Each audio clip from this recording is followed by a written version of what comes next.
جیسے حضرت نے فرمایا نا کہ پیچھے چلے جاؤ تو اس کسی قسم کی کوئی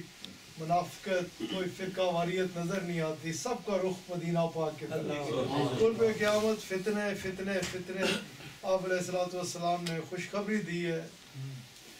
آپ علیہ الصلوۃ والسلام کے دربار پاک سے ان لوگوں کے لیے بہت بڑے انعام ہے کہ جو ایسے وقت میں ایمان کی حفاظت کریں گے، اور ایمان وہی جیسے ماشاءاللہ حضرت اللہ تعالیٰ آپ کو عمر خضر عطا فرمائے،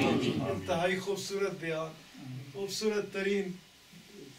مفتی صاحب نے بیان کیا۔ بس اللہ تعالیٰ سے ہی مانگا کریں ہر وقت کہ وہ اپنے کرم کے ساتھ اپنے فضل کے ساتھ، جیسے حضرت نے فرمایا بھی تھا کہ یہ بڑی مشکل جگہ ہے، پھسلتے ہوئے دیر نہیں لگتی، فتنے شیطان کے بڑے مکر فریب ہے، وہ ایسے گراتا ہے بندے کو پتہ ہی نہیں چلتا اللہ تعالیٰ سے، کیونکہ یہ ملتا بھی اس کے کرم سے ہی ہے۔ میرے شیخ جیسے فرماتے کہ اللہ تعالیٰ نے جب جہاں کسی کے ساتھ بھلائی کا ارادہ فرمایا، اس کے دل میں اپنے حبیب علیہ الصلوۃ والسلام کی محبت کو ڈالا۔ یہ دینے والا بھی وہی ہے، اسی لیے اسی کے آگے عرض کیا کرے ہر وقت، ہر نماز کے بعد، رات کو اٹھ کے کہ اے ہمارے کریم رب، جہاں تو نے ہمارے اوپر یہ کرم فرمایا، اپنے فضل سے ہمیں موت بھی ایمان کی عطا۔ اللہ اللہ اللہ اللہ